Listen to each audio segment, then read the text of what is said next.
¿Cómo están ustedes? Bienvenidos nuevamente a su programa Raíces Históricas del México Actual. Les habla Reinaldo Salinas y en esta ocasión les presentaré el origen de la Ciudad de México. El tema se titula La Conquista de México, la Gran Tenochtitlan. La Conquista de México es un pedazo de historia muy lamentable que acabó con la vida de millones de aborígenes y casi extermina toda una cultura que solo sobrevivió por su grandeza. Los mexica o aztecas fueron masacrados por Hernán Cortés, un general español enviado por la corona para que la representara en la parte norte del continente que era recién descubierto. La conquista como tal no fue nada fácil. Si es verdad que al acabar con la jerarquía piramidal de la comunidad azteca, pudieron someter más fácilmente a todo un pueblo, pero la guerra que duró menos de 2 años y que enfrentó a lanzas contra espadas de acero y a arcos contra armas de fuego, demostró quiénes eran los más civilizados. La Armada Española tuvo que combatir en tierras desconocidas y eso fue lo que más retrasó su avance hasta Tenochtitlan, ciudad que cayó el 13 de agosto de 1521. Al tener consigo la ciudad azteca por excelencia, continuaron más expediciones, más al norte, y entre 1521 y 1525 se comenzaron a delimitar fronteras con los otros imperios en un continente que hacían suyo. Ahora les platicaré quién realizó la conquista de México, Tenochtitlan. Cristóbal Colón llegó cerca de tierras aztecas en su 4ª expedición. Esto por una no tan alegre coincidencia que involucraron a intérpretes americanos, que le hablaron de una región y una tribu muy rica llamada Maya. El adelantado de Cuba, Diego Velázquez, fue el que demostró estar más interesado en las tierras occidentales a la isla, en búsqueda no solo de riquezas, sino de un corredor hacia Asia. Este último envío una primera expedición dirigida por Francisco Hernández de Córdoba, uno que no contó con la capacidad bélica de los aborígenes, volviendo con la mitad de sus hombres y herido de muerte. Pasó un buen tiempo antes de que Juan de Grijalva fuera en busca de esclavos a las mismas tierras que le dieron muerte a media compañía de Córdoba, pues el primero tuvo un encuentro no bélico con emisarios de Moctezuma y volvió a Cuba para informarle al adelantado las maravillas descubiertas en su viaje. Para el 18 de febrero de 1519, la expedición que le diera la conquista a España de México salió de Santiago de Cuba, liderada por Diego Velázquez. En un acercamiento no muy provechoso para este último, debemos decir que se le adelantaron. El adelantado Hernán Cortés invirtió toda su fortuna en esta expedición y con solo 508 soldados, 100 marinos, 10 pequeños navíos, 17 caballos y 10 cañones, zarpó al continente. Incursión en territorio mexica de Hernán Cortés. Cortés llegó a la isla de Cozumel, donde un español, Jesús Aguilar, quien había sido prisionero de los mexica durante años, le sirvió como guía y traductor. Rápidamente derrotó a los nativos en Tabasco y probó las ricas costumbres de la zona al hacerse incluso con una esposa, la hija de un cacique que se le otorgó por haber perdido la batalla. Al terminar de conquistar la isla salió de allí y entró en el continente por San Juan de Ulúa, donde fundó la Villa Rica de la Vera Cruz. Cabe destacar que ya en estos momentos estaba haciendo actos ilegales en contra de la corona y para favorecer también sus arcas. Desde esa estación contactó con enviados de Moctezuma, quienes le ofrecieron presentes de incalculable valor. En una jugada política, logró marchar al centro del imperio azteca en un acto solemne, pero por detrás de cuerda ya había acordado con dos tribus enemigas de los mexicas derrotar al imperio que allí dominaba. En uno de sus muchos actos de locura, quemó sus naves para que ninguno de sus hombres pudieran regresar a Cuba, huyendo de lo que se venía. Para agosto de 1519 decidió marchar tierra adentro, donde una dura pero muy breve batalla derrotó a los tlaxcaltecas. Esta primera conquista continental le subió la moral a sus hombres para poder emprender las venideras batallas. Al no matar a todos los tlaxcaltecas, estos se unen a él para atacar Cholula. La resistencia mexica en esa zona no fue muy vasta, y con la ayuda de los aborígenes anteriormente derrotados, saqueó la ciudad hasta dejarla en la ruina. Aquí las fuerzas españolas de Cortés asesinaron a más de 3,000 habitantes, un crimen de guerra que jamás se pagó. Al ver la superioridad de los inmigrantes, Moctezuma intenta persuadir a Cortés con ofrendas y otros destinos, pero el marino no se apartó de su destino y atravesó los volcanes Popocatépetl e Iztaccíhuatl para entrar por Iztapalapa a Tenochtitlan. En este punto, su codicia no tuvo frenos al ver la civilización azteca en pleno. Con la evidente preocupación de caer en una trampa y sabiendo que sus fuerzas eran muy superiores en tecnología a la que los mexicas podían echar mano, Cortés optó por capturar a Moctezuma, hacerlo rehén y pedir su sumisión. En su locura típica de un conquistador, igual que en todo el continente, Cortés intentó hacer que los aztecas adoptaran la religión cristiana, pero no por convicción ni mucho menos, sino destruyendo sus templos e imágenes idolatradas.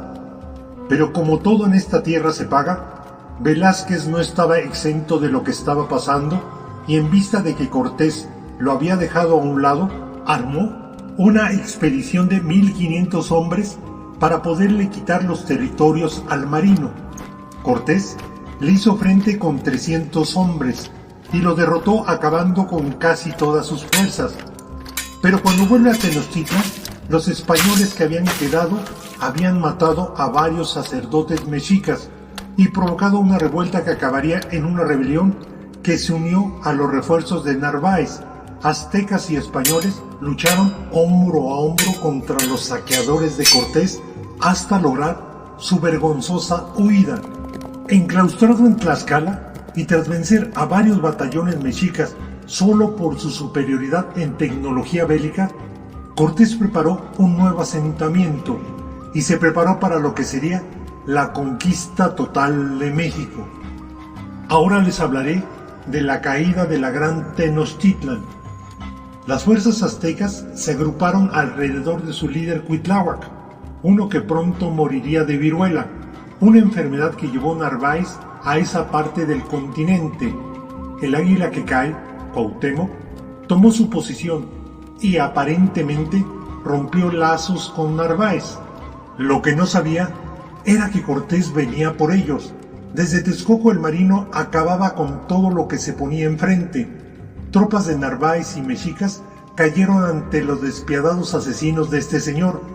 Cuando llegó a Xochimilco, ciudad donde los aztecas estaban establecidos, comenzó un asedio que estará grabado en los libros de historia como un genocidio de muy altas proporciones. El hambre y las enfermedades inoculadas por los mismos fétidos extranjeros hicieron mella en los aguerridos aztecas. A los 3 meses ya las pérdidas eran cuantiosas y los españoles estaban esperando cual gato que algún ratón saliera de la madriguera. Cuauhtémoc intentó huir del lugar y fue apresado rápidamente. Esa noche se contabilizaron más de 50,000 muertes. Los supuestos tesoros que Cortés estaba buscando nunca los encontró. Y según relatan los cronistas, el líder azteca no dijo una palabra a pesar de ser torturado y maniatado por quién sabe cuánto tiempo. Tras esta última gran batalla, España se apoderó de todo el territorio mexicano. Ahora les platicaré de 9 datos interesantes de los mexica. Los mexica eran personas muy limpias y ordenadas. Construyeron baños públicos en todos los vecindarios, esto con el fin de estar siempre limpios y evitar enfermedades. Todos sus desechos eran tratados con fertilizantes. Todos los mexicas barrían sus calles todas las mañanas. Esto lo hacían gracias a sus padres que se los inculcaban desde niños. Todo el agua que bebían era agua muy limpia y de Chapultepec. Esta era transportada por acueductos que cruzaban toda la ciudad. También usaban los ajolotes para limpiar todos los residuos que el lago contenía. Su jabón, a lo que ellos usaban como jabón, eran hierbas y raíces. Estos los usaban para bañarse y lavar la ropa. Usaban pasta dental, o lo que hoy conocemos como pasta dental. Para ellos era una mezcla de miel con ceniza de tortilla.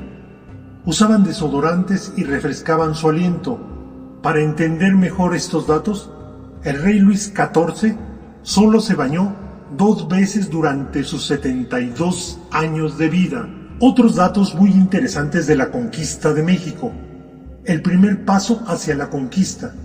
Algunos historiadores concuerdan en que el primer paso que se dio para la conquista del territorio mexicano fue en el año de 1517, cuando Francisco Hernández de Córdoba exploró la costa de la península de Yucatán y quedó impresionado por las ciudades mayas y la organización que estos mostraban. De ahí se fue a Cuba y le contó al gobernante lo que había visto.